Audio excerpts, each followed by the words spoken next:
नमस्कार, मैं रचना शर्मा चढ़ती कला टाइम टीवी देख रहे हैं सभी दर्शकों का स्वागत करती हूं। आप देख रहे हैं टॉप 10 न्यूज। प्रवर्तन निदेशालय ने आज शुक्रवार को नोएडा में 3 बिल्डरों के ठिकानों पर छापेमारी की है। ये छापेमारी घर खरीदारों निवेशकों से करीब 1200 करोड़ रुपए के गबन और फंड डायवर्जन को लेकर बताई जा रही है। सूत्रों से मिली जानकारी के मुताबिक ईडी ने दिल्ली एनसीआर में 15 जगहों पर छापेमारी की। मुंबई में भी कुछ ठिकानों पर छापेमारी हुई। ईडी की टीमें जेपी गौर, गुलशन बिल्डर और सुरक्षा रियल्टी के ठिकाने और दस्तावेज खंगाल रही है। मुख्य गेट को बंद कर दिया गया है। सिर्फ उन्हीं लोगों को आने जाने दिया जा रहा है जिनकी टीम बुला रही है और अभी बरामदगी को लेकर आधिकारिक तौर पर कोई सूचना नहीं दी गई। जांच अगले कुछ दिन तक जारी रहेगी।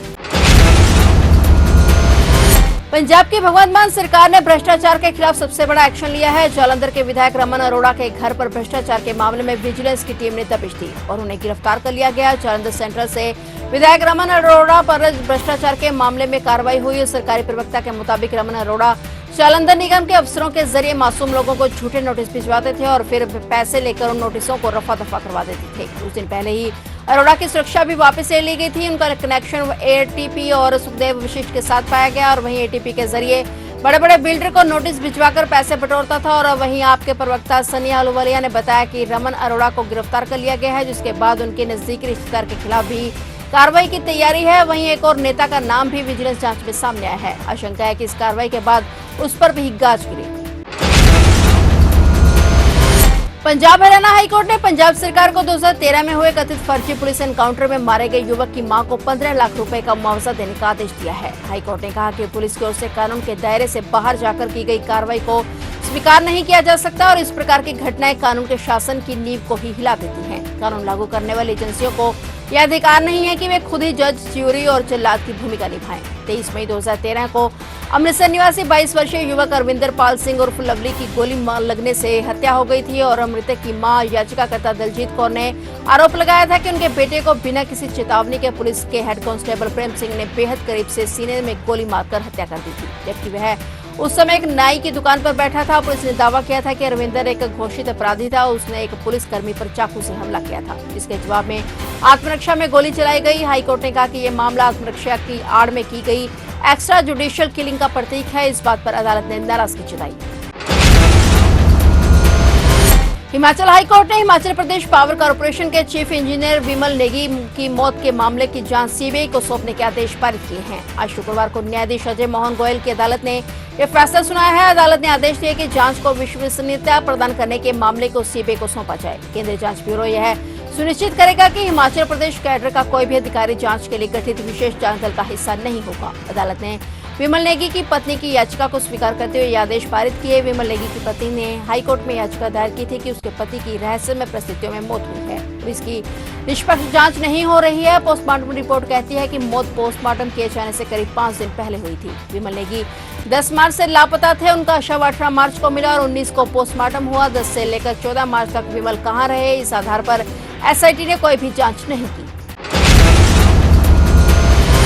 फरीदाबाद के जिले मचकर गांव के मेजर सत्येंद्र धनखड़ को उनकी बहादुरी के लिए भारत की राष्ट्रपति द्रौपदी मुर्मू द्वारा शौर्य चक्र से सम्मानित किया गया है। मेजर सत्येंद्र सिंह धनखड़ जून 2024 में जम्मू कश्मीर के डोडा में एक कंपनी कमांडर के तौर पर एक आतंकवाद विरोधी अभियान का नेतृत्व कर रहे थे। सत्येंद्र सिंह ने 3 पाकिस्तानी आतंकवादियों को मार गिराया। मेजर धनखड़ ने न सिर्फ आतंकियों को मारा बल्कि अपनी टीम को भी सुरक्षित बचा लिया। इस मुठभेड़ के दौरान मेजर धनखड़ के पैर में गोली लगी थी, लेकिन उन्होंने हार नहीं मानी और ऑपरेशन को सफलतापूर्वक पूरा किया।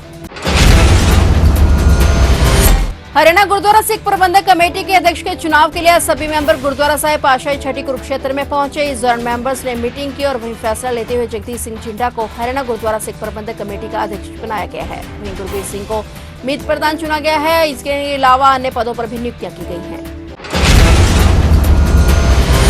मोनाली यूनिवर्सिटी में फर्जी डिग्री रैकेट का एसटीएफ द्वारा खुलासा किए जाने के बाद ईडी भी हरकत में आ गई है। 6 राज्यों के चल रहे उत्तर भारत के सबसे बड़े फर्जी डिग्री रैकेट की जांच शुरू करने के लिए ईडी की इंटेलिजेंस विंग जानकारी जुटा रही है। हापुड़ में मोनाली यूनिवर्सिटी के चेयरमैन विजेंद्र सिंह हुड्डा समेत सभी 11 आरोपियों के खिलाफ जल्द prevention of money laundering act के तहत केस दर्ज किया जाएगा। बता दें कि एसटीएफ की जांच में सामने आया है कि यह रैकेट यूपी के साथ बिहार, हिमाचल प्रदेश, दिल्ली, हरियाणा, उत्तराखंड और राजस्थान की करीब 15 यूनिवर्सिटी में सक्रिय था, जिसका संचालन हरियाणा के पलवल का रहने वाला संदीप सहरावत कर रहा था और इस रैकेट ने विदेश में नौकरी और पढ़ाई के लिए जाने वाले करीब 10,000 लोगों को फर्जी डिग्री और मार्कशीट मुहैया कराई थी। एसटीएफ इन सभी लोगों का ब्यौरा जुटा रही है। वहीं दूसरी ओर एसटीएफ यूनिवर्सिटी की बाकी कर्मचारियों और छात्रों के बयान भी दर्ज करने की तैयारी में है। सभी आरोपियों से बरामद मोबाइल भी फोरेंसिक जांच के लिए भेज दिए गए हैं ताकि इस रैकेट के बारे में अधिक जानकारी जुटाई जा सके। राज्य के महिलाओं के लिए बिहार सरकार द्वारा एक सराहनीय पहल की शुरुआत की गई है, जहां अगर किसी दिन तापमान 40 डिग्री सेल्सियस से ऊपर चला जाता है तो करीब 1.5 लाख महिला श्रमिकों को प्रतिदिन 300 रुपए की आर्थिक सहायता दी जाएगी। बिहार सरकार द्वारा चलाई जा रही इस योजना का नाम हीटवेव इंश्योरेंस योजना है, जो कि काफी सराहनीय है। इसका लाभ खेती या दूसरे सेक्टर में काम करने वाली खास करके दिहाड़ी मजदूरों को लाभ मिलेगा। सरकार द्वारा चलाई जा रही इस योजना के महिलाओं की मेहनत और मुश्किलों को समझने का एक प्रयास है। बता दें कि इस भत्ते की शुरुआत एक पायलट प्रोजेक्ट के तौर पर की गई है। वहीं इसी कड़ी में ट्रेड यूनियन संगठन सेल्फ एम्प्लॉयड वीमेन एसोसिएशन द्वारा राज्य के 5 जिलों पटना, मुंगेर, भागलपुर, कटिहार और पूर्णिया में हीट वेव इंश्योरेंस योजना शुरू की गई है। वाराणसी के तुफैल को यूपी एटीएस ने गिरफ्तार कर लिया है। अब उससे पूछताछ की जा रही है। मोहम्मद तुफैल पर अपने ही देश के साथ गद्दारी करने का बड़ा आरोप लगा है। आरोप है कि तुफैल पाकिस्तान के लिए जासूसी करता था और देश के खिलाफ गतिविधियों में शामिल था। और इसी बीच अब तुफैल को लेकर बड़ी जानकारी सामने आई है। दरअसल एक पाकिस्तानी महिला नफीसा तुफैल के संपर्क में थी। नफीसा कोई आम पाकिस्तानी महिला नहीं थी। नफीसा का पति पाकिस्तानी सेना में है और इस केस में नफीसा का नाम जुड़ने के बाद सुरक्षा एजेंसियां भी चौकन्ना हो गई हैं। माना जा रहा है कि तुफैल को पाकिस्तानी खुफिया एजेंसी ने नफीसा के जरिए ही हनी ट्रैप में फंसाया और मिली जानकारी के मुताबिक पाकिस्तानी महिला नफीसा तुफैल के साथ काफी संपर्क में रहती थी और फेसबुक से लेकर व्हाट्सएप और सोशल मीडिया के अन्य माध्यमों के सहारे तुफैल के साथ संपर्क साधती रहती थी। मोहम्मद तुफैल के बाद एटीएस ने नोएडा से मोहम्मद हारून को भी गिरफ्तार किया है। उस पर देश की खुफिया जानकारी लीक करने का आरोप लगा है। उत्तर प्रदेश के मुख्यमंत्री योगी आदित्यनाथ ने कहा कि भारतीय सेना ने पाकिस्तान पर हमला नहीं किया बल्कि आतंकवाद की कायराना हरकतों का जवाब दिया है। आतंकवादियों ने 24 निर्दोष भारतीय नागरिकों को मारा तो भारत की सेनाओं ने 124 आतंकवादियों का खात्मा कर दिया। मुख्यमंत्री योगी आदित्यनाथ के अयोध्या के हनुमानगढ़ी में हनुमंत कथा मंडपम का लोकार्पण करने के बाद संबोधित कर रहे थे। उन्होंने कहा कि पाकिस्तान अब 75 साल अपनी जिंदगी के जी चुका है। अब ये खत्म हो जाएगा, इसका समय आ गया है। पाकिस्तान खत्म होगा और पाकिस्तान को उसके कर्मों की सजा मिलेगी। तो आप देख रहे थे टॉप 10 न्यूज और नए समाचारों के साथ फिर से हाजिर होंगे। तब तक के लिए देखते रहिए चढ़ती कला टाइम टीवी और मुझे दीजिए इजाजत। धन्यवाद।